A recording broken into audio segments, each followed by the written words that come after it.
Hoy en la parte número 13 de los Misterios de Babilonia vamos a tener algo sumamente parecido a la conferencia anterior. ¿El por qué? Pues bien, sabed que el escrito que os vamos a mostrar de Ellen White aparece hoy en el conflicto de los siglos. Es un capítulo que vamos a leer entero, pero lo vamos a dividir en dos partes. La primera parte, básicamente, lo que vamos a leer hoy, vais a ver que se parece muchísimo a lo leído en la conferencia anterior. ¿Por qué? Porque el libro anterior que mostramos era de Patriarcas y Profetas, escrito en 1890. Allí, Ellen White aprovechó lo que había redactado ya para el conflicto de los siglos en 1888. Pero vais a ver que dentro de la práctica similitud hay unas diferencias, unos matices que vale la pena destacar que ayer no aparecían exactamente así. Dicho esto, después vamos a continuar con el resto del capítulo, que vais a ver que sí, que hay unas cosas que evidentemente no aparecían. Pero vale la pena decir esto, porque hoy en lo que nos debemos fijar sobre todo es en detalles. Detalles que nos van a dar mucha significación a todo y a todo lo que iremos mostrando a partir de ahora. Vamos a empezar.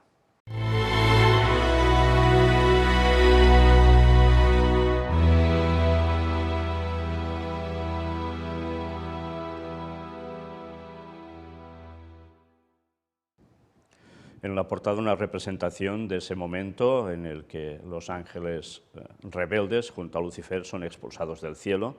Un modo de ilustrarlo gráficamente, aparecía así esta escena, os la puse solo para dar esa significación a ese momento de la rebelión y expulsión de Lucifer, no porque realmente sucediera tal como lo vimos aquí, ¿no? Vamos pues ya, sin más, a empezar con esta lectura del conflicto de los siglos, el capítulo 30, que es el origen del mal y del dolor. Para muchos, el origen del pecado y el porqué de su existencia es causa de gran perplejidad. Ven la obra del mal con sus terribles resultados de dolor y desolación y se preguntan, ¿cómo puede existir todo eso bajo la soberanía de aquel cuya sabiduría, poder y amor son infinitos? Y esta es la realidad, mucha gente ignora este tema y no consiguen entender el porqué de todo esto. Bueno, pues sencillamente estudiando estos escritos queda clarísimo. Es esto un misterio que no pueden explicarse, y su incertidumbre y sus dudas los dejan ciegos ante las verdades plenamente reveladas en la palabra de Dios y esenciales para la salvación. Sí, es necesario saber esto. Hay quienes en sus investigaciones acerca de la existencia del pecado tratan de inquirir lo que Dios nunca reveló. De aquí que no encuentren solución a sus dificultades, y los que son dominados por una disposición a la duda y a la cavilación lo aducen como disculpa para rechazar las palabras de la Santa Escritura. Como no entienden esto y quieren intentar conocer cosas que no han sido reveladas, se lían y terminan desechando hasta la palabra de Dios. Otros, sin embargo, no se pueden dar cuenta satisfactoria del gran problema del mal, debido a la circunstancia de que la tradición y las falsas interpretaciones han obscurecido las enseñanzas de la Biblia referentes al carácter de Dios, la naturaleza de su gobierno y los principios de su actitud hacia el pecado. Sí, es verdad, tradiciones, falsas interpretaciones sobre la Biblia, lo que denotan es que para muchos el carácter de Dios es totalmente contrario a lo que realmente es, y entonces ya no quieren saber nada de nada. O lo interpretan aún peor y un error, como siempre, les lleva a una cadena de errores y ya no saben ni por dónde van. Es imposible explicar el origen del pecado y dar razón de su existencia. Sin embargo, se puede comprender suficientemente lo que atañe al origen y a la disposición final del pecado, para hacer enteramente manifiesta la justicia y benevolencia de Dios en su modo de proceder contra todo mal. Sí, explicar cómo puede surgir el pecado no es fácil, es que no es justificable, por tanto no tiene explicación lógica. Sí sabemos cómo se produjo, pero cómo eso realmente sale así, no se termina de comprender la ilógica absoluta del pecado. ¿Y todo esto para qué? para que al final se muestre que verdaderamente Dios es justo, es benevolente y que hay todo un plan de salvación para el ser humano. Si desconocemos todo ese sistema de cómo fue produciéndose todo, no entendemos nada, evidentemente. Imaginaos si a todo esto le decimos que es un mito, una forma de enseñar, bueno, esto era más o menos así quizás, y damos una explicación al pecado. No, no, las cosas son como son y entendemos lo que entendemos y lo revelado lo conocemos, lo que no, no. Y no podemos darle más vueltas. Mirad cómo nos va diciendo también. Nada se enseña con mayor claridad en las Sagradas Escrituras que el hecho de que Dios no fue en nada responsable de la introducción del pecado en el mundo y de que no hubo retención arbitraria de la gracia de Dios, ni error alguno en el gobierno divino que diera lugar a la rebelión.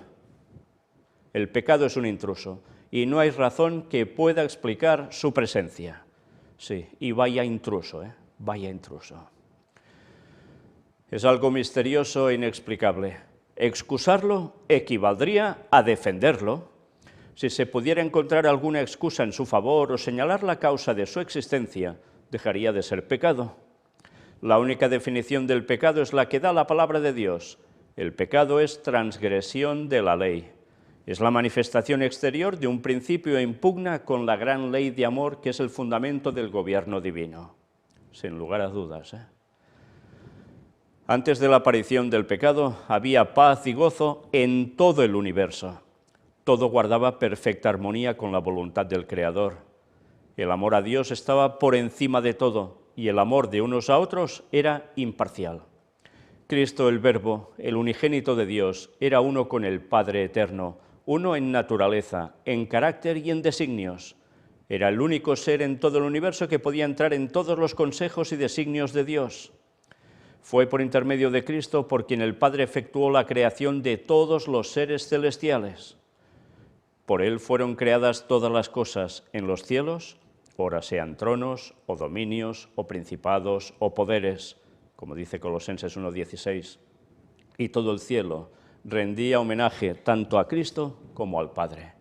¿Sabéis? Algunos se basan en este escrito de Ellen White para decir, aquí no aparece el Espíritu Santo, por tanto no existe, es algo que emana del Padre o del Hijo, pero para nada existe como tal, es como una fuerza, un poder. No, en otros lugares lo aclara muy bien, las tres personas de la deidad, y eso sí que decir lo contrario es injustificable. Evidentemente aquí se habla de las personas que se manifiestan en persona, físicamente se pueden ver. El Padre y el Hijo, el Espíritu Santo, no se muestra como tal, corpóreamente. Evidentemente estaba con ellos.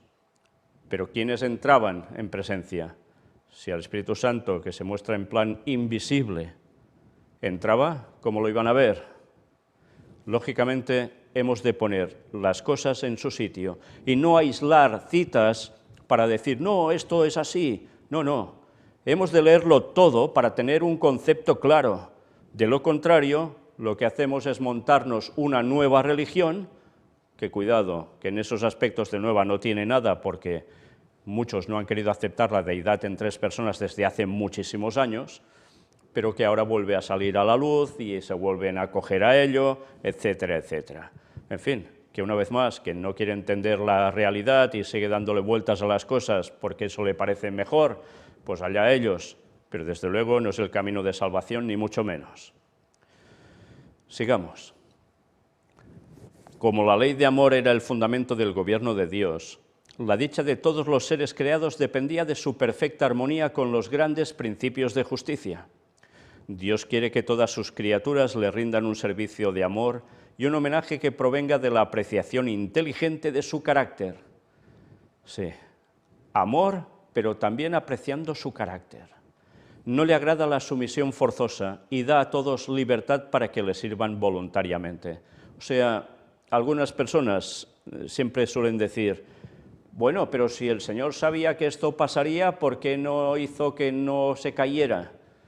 Porque entonces habría hecho autómatas, robots, pero no hubiese hecho personas con libre albedrío, con la propia facultad de decidir por sí mismos. ¿Y Dios qué hace para que la gente le sirva y le rinda loor? Pues ser como es, amor. Y si Él es amor y te lo transmite, tú lógicamente vas a corresponderle del mismo modo. Y tú puedes decidir, a pesar de todo, si quieres seguirlo o no. El diablo hizo su decisión, los ángeles rebeldes hicieron la suya, y la humanidad sigue haciendo lo mismo desde hace 6.000 años, y aún ahora podemos decidir. Libre albedrío. ¿Queríais ser autómatas? ¿Queríais ser un R2D2? ¿Queríais ser un C3PO? ¿En serio? ¿No queréis ser personas como sois, con capacidad de decisión propia? Por tanto, hay cosas que debemos tener muy claras. Bueno, sigamos viendo aún más. Pero hubo un ser que prefirió pervertir esta libertad. El pecado nació en aquel que, después de Cristo, había sido el más honrado por Dios y el más exaltado en honor y en gloria entre los habitantes del cielo. Sí, después de Cristo, Él era el máximo. Antes de su caída, Lucifer era el primero de los querubines que cubrían el propiciatorio santo y sin mácula. O sea, la parte del trono de Dios, donde se sienta Dios, que es el propiciatorio. Muchas veces hablamos del propiciatorio como que la tapa que cubría el arca de la alianza, donde hay los 10 mandamientos, etc. ¿Y por qué se dice así? Porque era el lugar que simula el trono de Dios, un lugar para sentarse.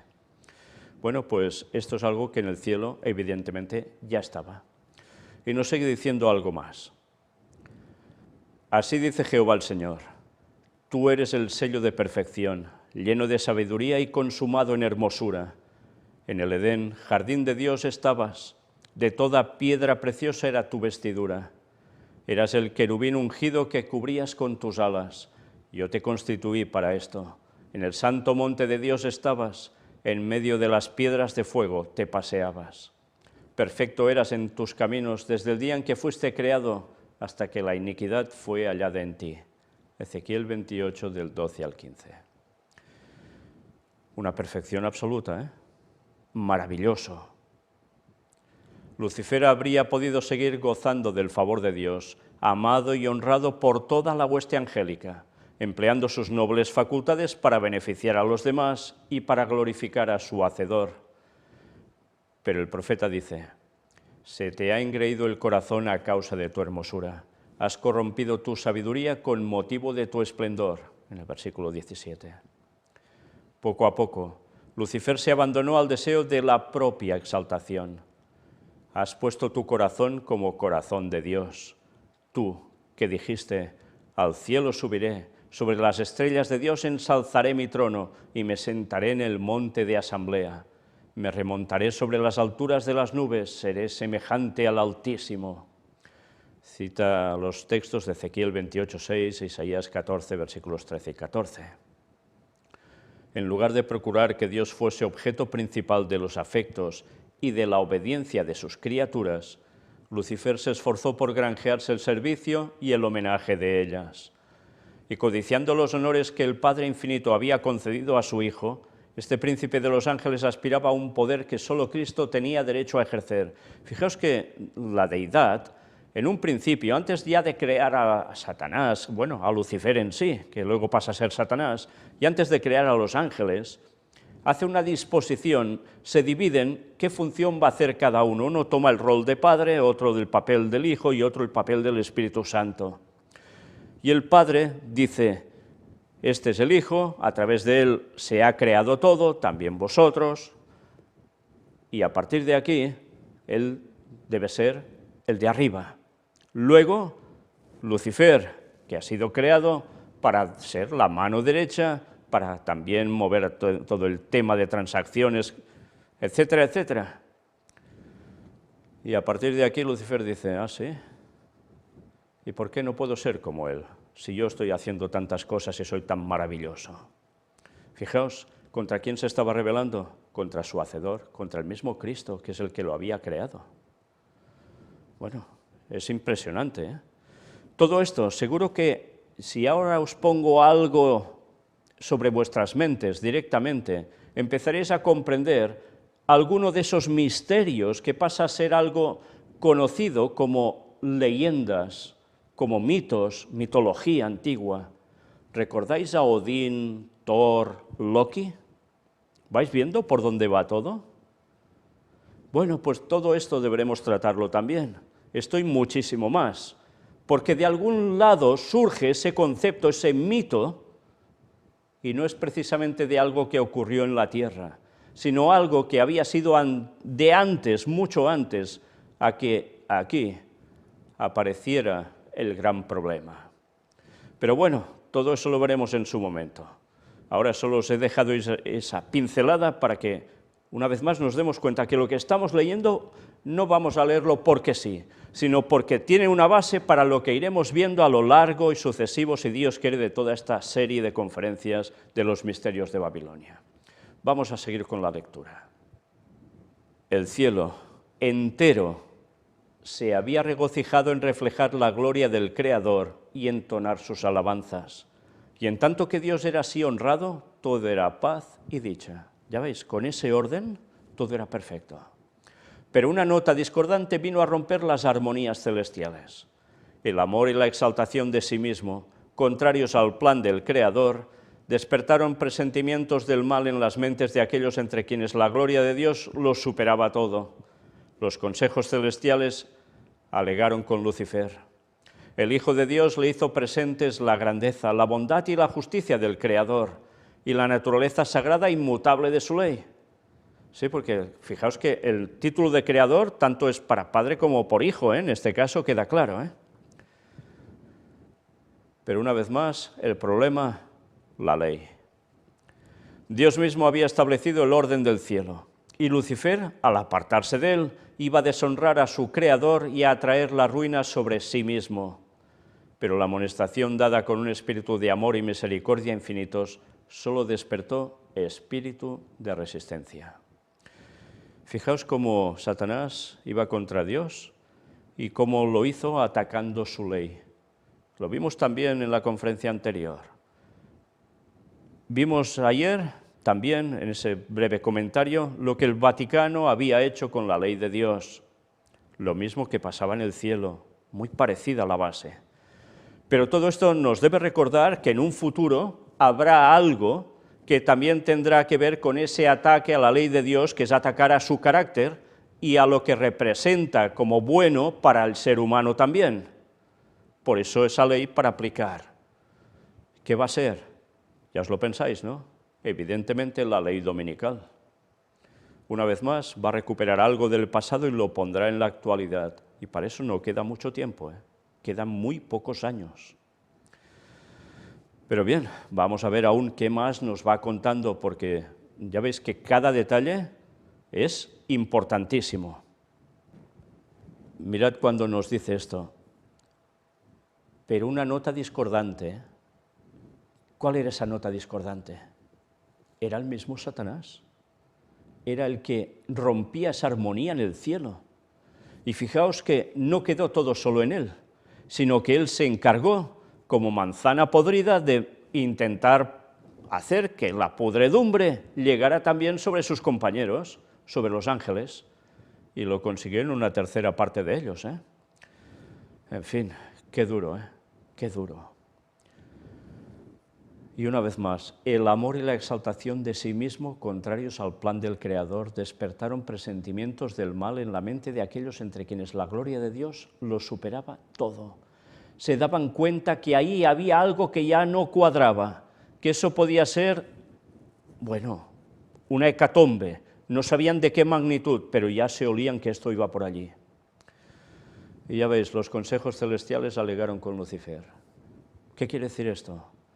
Consejos celestiales, reuniones de ángeles también hablando con Lucifer para decirle, no vas bien por aquí. Lo vimos ayer también con más detalles, Bueno, aquí lo vemos de un modo un poco distinto, pero en definitiva es lo mismo. Y luego, mirad una vez más, el Hijo de Dios le hizo presentes la grandeza, la bondad y la justicia del Creador. Eso nos dice el texto que estamos leyendo. Y la naturaleza sagrada e inmutable de su ley. Y eso es lo que él no quería aceptar, porque si aceptaba eso, él no podía llegar a ser como Dios. De ahí vemos ese odio total hacia Cristo, porque era el que le impedía conseguir lo que buscaba. Y qué interesante, es Dios mismo el que había establecido el orden del cielo. Y claro, Satanás se aparta de esto y ya está. Sí, deshonra al Creador, pero ¿qué hace de más? Atrae la ruina sobre sí mismo. Las circunstancias que él provoca van contra su propia vida, contra su propio ser. Y aún no se ha culminado del todo, ¿eh? Eso culminará después del milenio. Pero la desgracia, evidentemente, ya está sobre él desde hace años. Lucifer dejó prevalecer sus celos y su rivalidad con Cristo y se volvió aún más obstinado. ¿Veis? Celos y rivalidad con Cristo. Una vez más, recordad Odín, Thor, Loki. El orgullo de su propia gloria le hizo desear la supremacía. Lucifer no apreció como don de su creador los altos honores que Dios le había conferido y no sintió gratitud alguna. Vaya. Se glorificaba de su belleza y elevación y aspiraba a ser igual a Dios. Y es curioso, y uno piensa, ¿y no se preguntaba que él no se hizo a sí mismo, sino que fue creado así por el propio que odiaba?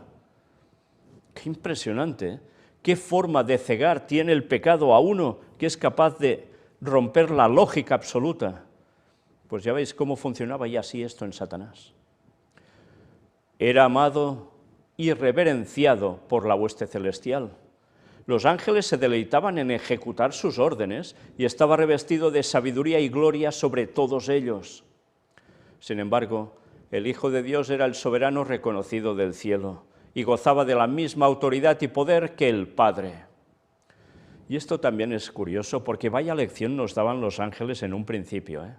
Recordad que cuando Satanás era Lucifer, la Biblia nos describe el momento de su creación como el perfecto de los perfectos, vamos, él no va más. ¿Y fue hecho para qué?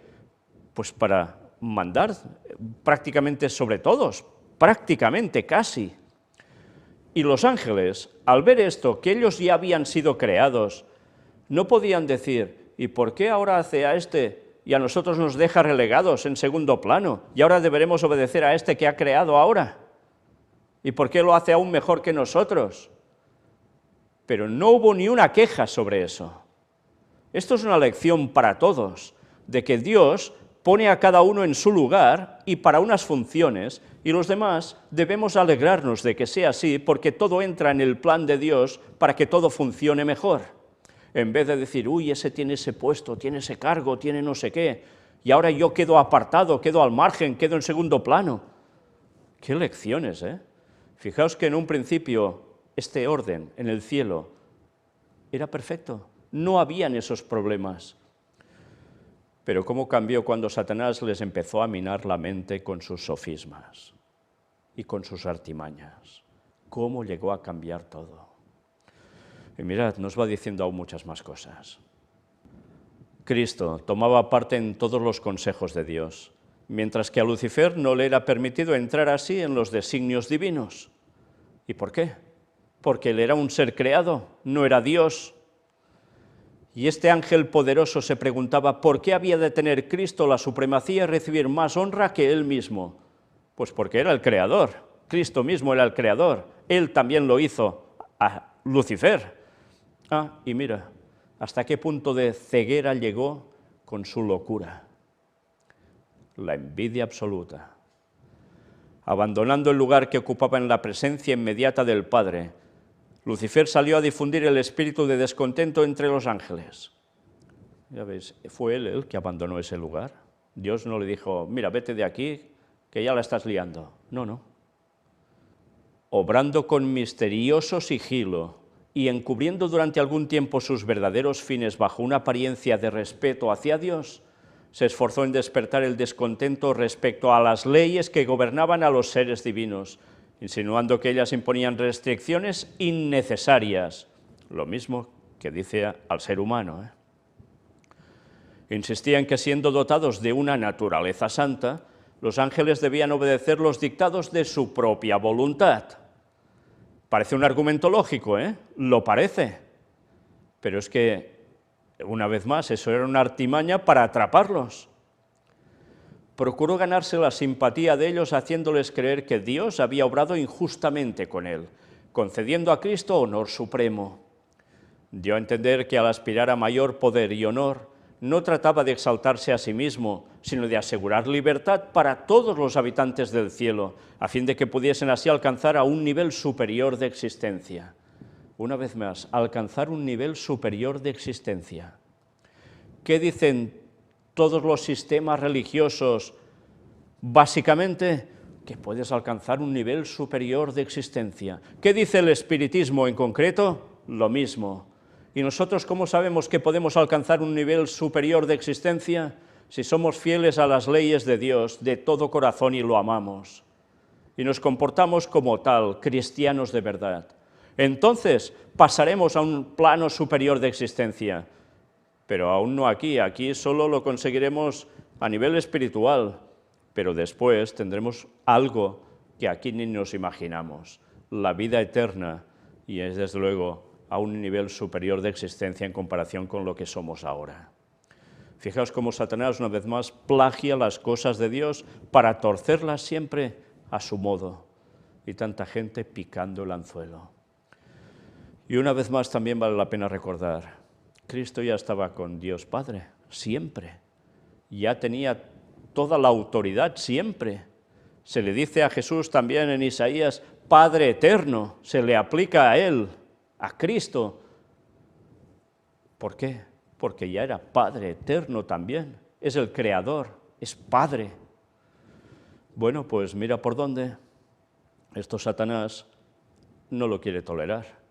Y fijaos que cuando hay toda esta situación, que ha dicho Dios a todos los ángeles, que Cristo es el que merece también el primer lugar prácticamente, en todo, lo tuvo que volver a ratificar de hecho. Y todos los ángeles buenos, los que no se rebelaban, lo tenían muy bien, muy fácil, claro, es lo de siempre, perfecto, cómo no, pero él y los que lo apoyaron, para nada. Mirad cómo continúa. En su gran misericordia, Dios soportó por largo tiempo a Lucifer. Este no fue expulsado inmediatamente de su elevado puesto, cuando se dejó arrastrar por primera vez por el espíritu de descontento, ni tampoco cuando empezó a presentar sus falsos asertos a los ángeles leales. Qué paciencia, la de Dios. Fue retenido aún por mucho tiempo en el cielo. Varias y repetidas veces se le ofreció ¿qué? El perdón, con tal de que se arrepintiese y se sometiese. Para convencerle de su error se hicieron esfuerzos de que solo el amor y la sabiduría infinitos eran capaces. Te vamos a perdonar, sí, venga, una vez, otra vez. Y él no quería, no quiso. Hasta entonces no se había conocido el espíritu de descontento en el cielo.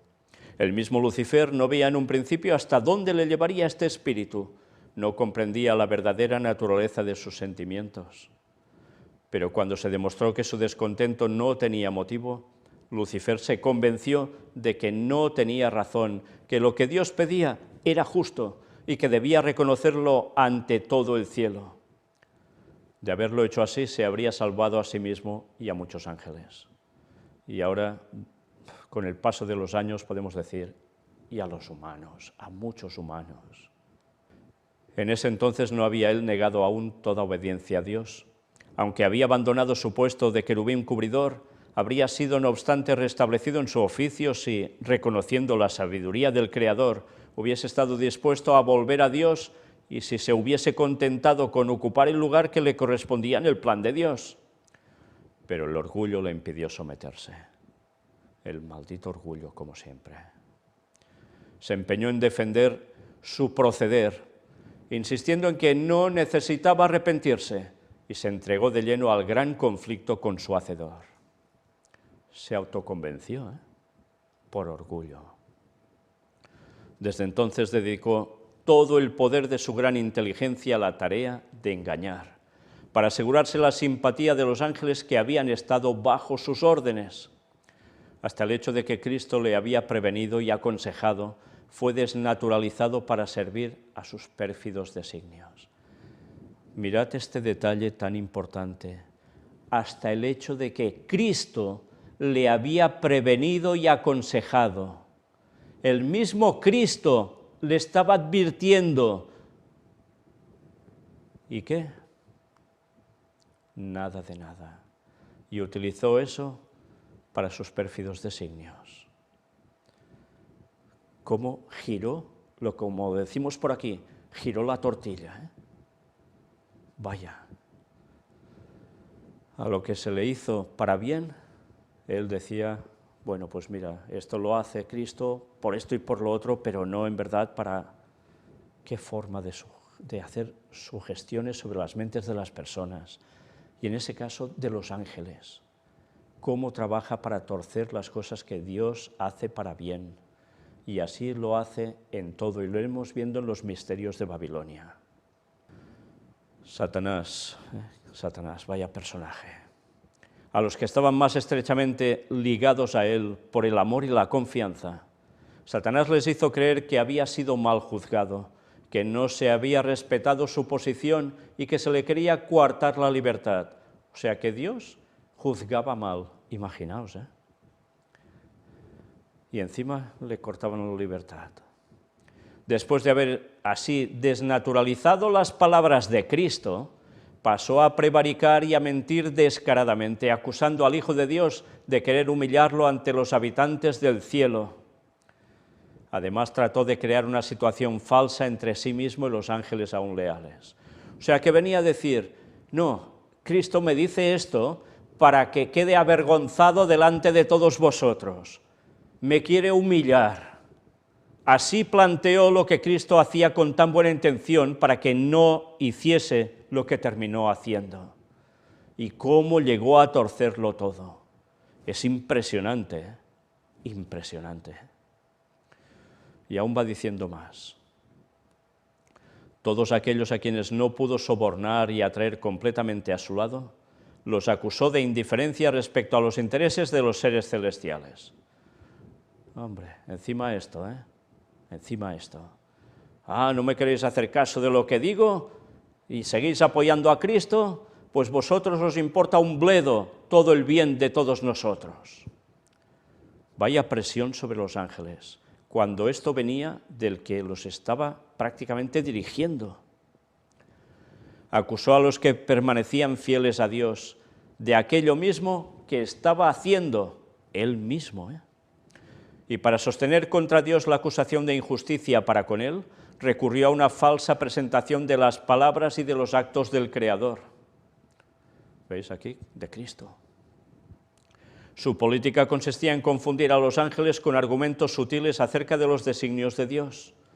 Todo lo sencillo lo envolvía en misterio, y valiéndose de artera perversión, hacían hacer dudas respecto a las declaraciones más terminantes de Jehová. O sea, ¿quién generó la duda ya? Él. Su posición elevada y su estrecha relación con la administración divina daban mayor fuerza a sus representaciones, y muchos ángeles fueron inducidos a unirse con él en su rebelión contra la autoridad celestial. Dios permitió en su sabiduría que Satanás prosiguiese su obra hasta que el espíritu de desafecto se convirtiese en activa rebeldía. O sea que eso iba a dar su fruto. Y se mostró. Era necesario que sus planes se desarrollaran por completo para que su naturaleza y sus tendencias quedaran a la vista de todos. O sea, quedara retratado, vamos. Lucifer, como querubín ungido, había sido grandemente exaltado, era muy amado de los seres celestiales y ejercía poderosa influencia sobre ellos. El gobierno de Dios no incluía solo a los habitantes del cielo, sino también a los de todos los mundos que Él había creado. Fijaos bien, lo que estoy leyendo, el gobierno de Dios no incluía solo a los habitantes del cielo, sino también a los de todos los mundos que Él había creado. ¿Por qué? Porque había habitantes también en esos mundos, y los hay. Y Satanás pensó que si podía arrastrar a los ángeles del cielo en su rebeldía, podría también arrastrar a los habitantes de los demás mundos. Había presentado arteramente su manera de ver la cuestión, valiéndose de sofismas y fraude para conseguir sus fines. Tenía gran poder para engañar y al usar su disfraz de mentira había obtenido una ventaja. Ni aun los ángeles leales podían discernir plenamente su carácter ni ver a dónde conducía su obra. Y eso que son sumamente inteligentes, pero como esto era algo totalmente nuevo, no sabían exactamente qué. Pero vaya si lo vieron después. Satanás había sido tan altamente honrado y todos sus actos estaban tan revestidos de misterio que era difícil revelar a los ángeles la verdadera naturaleza de su obra. Antes de su completo desarrollo, el pecado no podía aparecer como el mal que era en realidad. Hasta entonces no había existido en el universo de Dios y los seres santos no tenían idea de su naturaleza y malignidad. Claro, nunca habían visto esto. Era una experiencia totalmente nueva. No podían ni entrever las terribles consecuencias que resultarían de poner a un lado la ley de Dios. Y ahora la humanidad, dentro de poco, no es consciente de lo que va a significar volver a poner de lado la ley de Dios, porque vendrá el caos absoluto. Al principio, Satanás había ocultado su obra bajo una astuta profesión de lealtad para con Dios. Aseveraba que se desvelaba por honrar a Dios, afianzar su gobierno y asegurar el bien de todos los habitantes del cielo. Mientras difundía el descontento entre los ángeles que estaban bajo sus órdenes, aparentaba hacer cuanto le era posible porque desapareciera ese mismo descontento. Sostenía que los cambios que reclamaban el orden y en las leyes del gobierno de Dios eran necesarios para conservar la armonía en el cielo.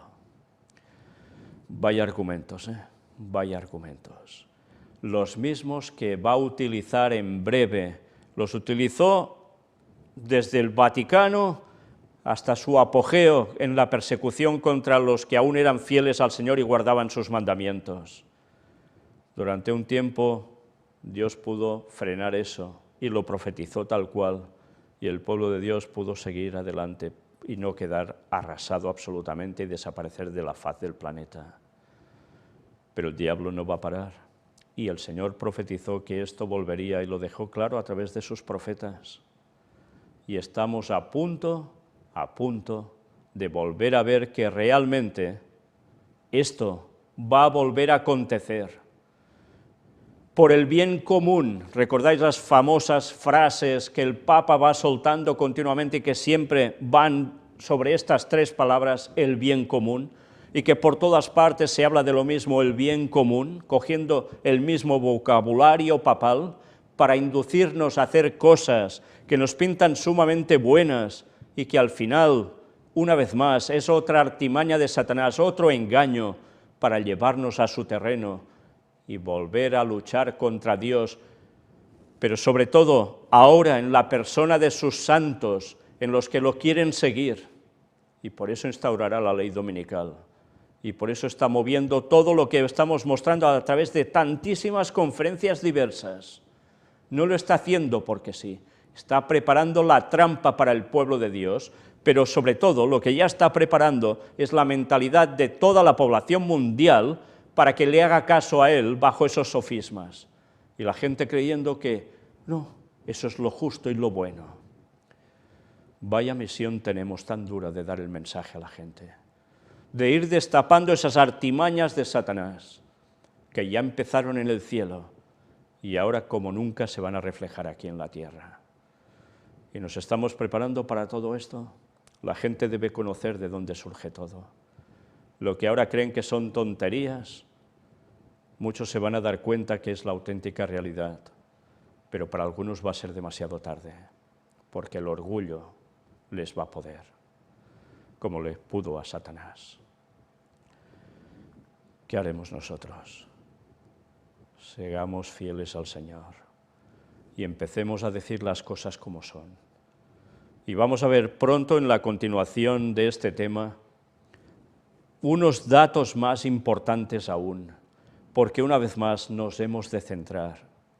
Cristo es nuestro Señor, y en la cruz está la clave de nuestra salvación. pero no todo terminó allí.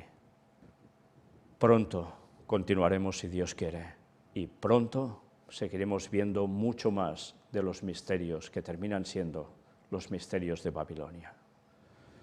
Maranata 2031, gracias por todo lo que hacéis por nosotros, para que podamos seguir dando este mensaje con vuestros diezmos y ofrendas. Mucho más hemos de hacer aún para que la obra llegue a todo el mundo y a cada habitante de él, para que muchos en su libre albedrío puedan ser salvos. Dios nos ayude y Dios os bendiga.